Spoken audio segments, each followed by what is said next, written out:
Parliament Islamabad में हुई। मुसल्ह अफवाज के चाको चौबंद दस्ते ने मेहमान खुसूसी वज़ीर आज़म शहबाज शरीफ को सलामी पेश की। दुश्मन के दिलों पर खौफ तारी करने वाले पाक फिजाइया के तैयारों ने आसमान पर फ्लाई पास किया और कौम के वल्वले और जज्बे को सलाम पेश किया।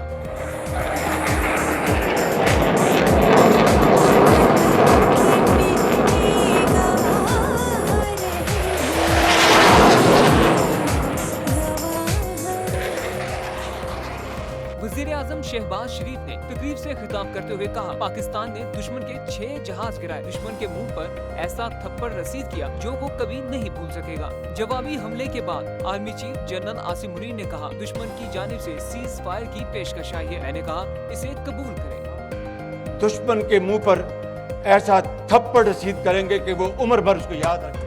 करीम ने chairman joint chiefs of staff committee और सर्विसेज चीफ्स के अलावा वफाकी वुज़रा इसहाक डार, ख्वाजा आसिफ, अता तारर, सिविल और असरी हुकाम ने शिरकत की। तकरीब में सायरा नसीम और साहिर अली बगा समेत दीगर गुलकारों ने मिली नगमों से शुरका के लहू को गरमाया।